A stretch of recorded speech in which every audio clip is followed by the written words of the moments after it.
ከሻምፒየንስ ሊግ ጨዋታዎች በፊት ምን ተባለ የሚለውን መረጃ ይዤላችሁ መጥቻለሁ።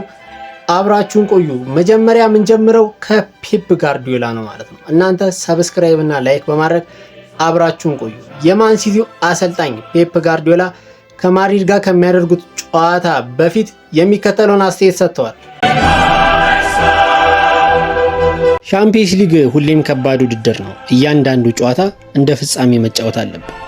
ቡድኑ ከዚህ ቀደም ብዙ ስኬቶችን አግኝቷል። ነገር ግን በዚህ ውድድር ያለፈው ምንም ነገር አይቆጠርም።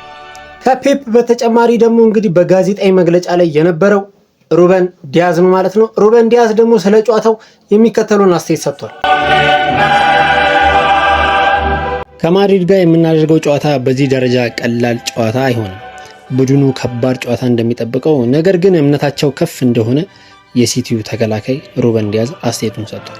ባርሴሎና ከኒውካስትል ጋር በዚህ ሳምንት በሻምፒየንስ ሊግ ጥሎ ማለፍ ይጫወታሉ ማለት ነው። ባርሴሎና እና ኒውካስትል ከሚያደርጉት ጨዋታ በፊት ሃንሲ ፍሊክ ይህንን አስተያየት ሰጥቷል። አዳምጡት። የሻምፒየንስ ሊግ ውድድር የተለየ ነው። ሁሉም ሰው ምርጥ ብቃቱን ማሳየት ይፈልጋል። በድፍረትና በራስ መተማመን መጫወት አለብን። ነገር ግን ቀላል እንደማይሆን አውቃለሁ። ጥሩና ፈጣን ተጫዋቾች አሏቸው። ጥሩ ቡድንና ጥሩ ድባብ እጠብቃለሁ። በዚያው ልክ መጫወት ይኖርብናል። እንዲሁም በፈጣን ተጫዋቾቻቸው ላይ እንዴት መጫወት እንዳለብን ማወቅና ትክክለኛ መፍትሄዎችን ማግኘት አለብን።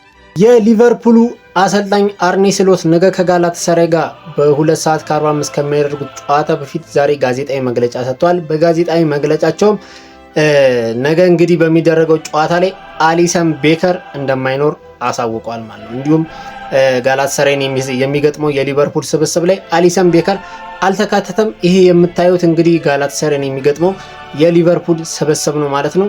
እንዲሁም በጋዜጣዊ መግለጫቸው ስለ ሶቦዝ ላይ የሚከተለውን አስተያየት ሰጥተዋል። ከኳስ ውጪ ባለው እንቅስቃሴ በአሁኑ ወቅት ዓለም ላይ ከሚገኙ ምርጥ 3 ወይም 5 ተጫዋቾች ውስጥ አንዱ ነው። በፕሬሲንግ ረገድ ግን በዓለም ላይ ምርጡ ተጫዋች እሱ ነው።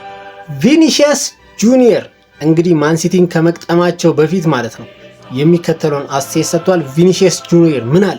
እስቲ አድምጡት። ታላቁን ሪያል ማድሪድ እግር ኳስን የሚያጠቃና የሚዋጋውን ቡድን ማየት እንፈልጋለን። ደጋፊዎቹ ሁል ጊዜ የሚያደርጉትን እንዲያደርጉ እንጠይቃለን።